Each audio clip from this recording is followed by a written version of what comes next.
Hi again everyone, it's Vladimir here from Foxy Voxel. We've just launched another new update for Going Medieval, which you can download now on Epic Game Store.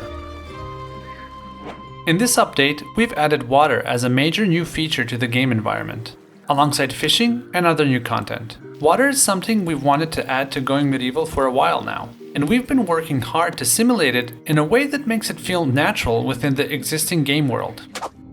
When you start a new play session, water will now appear on the map as rivers, lakes, and swamps. Water is simulated to flow throughout the environment and fill any space that's available. This means you can direct it somewhere by destroying any earth that's connected to a body of water. Be careful when terraforming though, as it's possible to drown settlers or even submerge a settlement in water. Your buildings won't be much use underwater, and plants will eventually die too. Water can also fall from raised areas, so if you lead it to a cliff edge, it will keep running and create a nice waterfall effect. Water has a volume value associated with it, which means that the water level will change depending on the amount of space it has to fill. For example, if it's flowing into a small space, like you can see here, you can expect the water level to remain high. But if you introduce it to a large space, then it will most likely drop as it spreads throughout the environment. Water levels can be high, low, or shallow. So if water is flowing into a large flat space, it will basically become a wide puddle. Don't worry, settlers and animals know how to swim.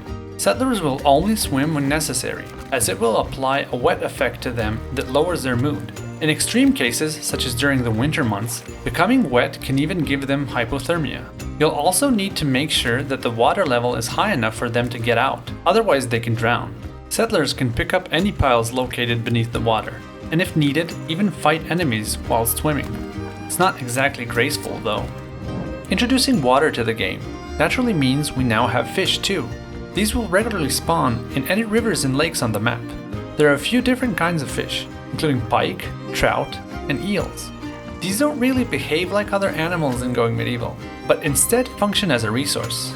They will remain in one place and your settlers can catch them through fishing, allowing them to create new dishes to eat. We're sadly a few centuries too early for fish and chips though. While there are some risks from building your settlement near water, there are benefits too.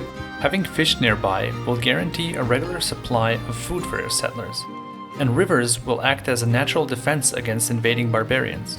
You can also build walls to contain water in a particular spot, and even use doors to release it on command, which might be useful in some situations. For example, if you build a pit with no exit and suddenly introduce water as an enemy enters it, then you'll have yourself a very deadly trap.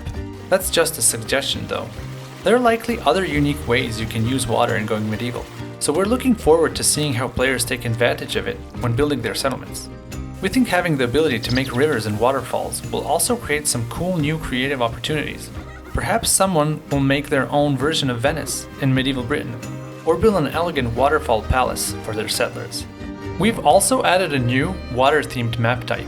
If you select Marsh when starting a new session, 50% of the map environment will be covered in water, and fish will be in abundance.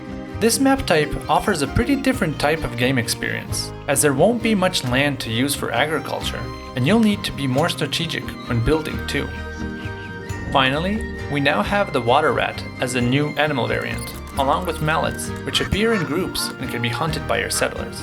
To complement the water theme of this update, we've also added willow trees and reeds, which can help you create a nice country river aesthetic for your settlement. Thanks for watching, and don't forget to download the new update for Going Medieval from today. If you'd like to keep up to date with the game, you can join our community on Discord or follow us on Twitter.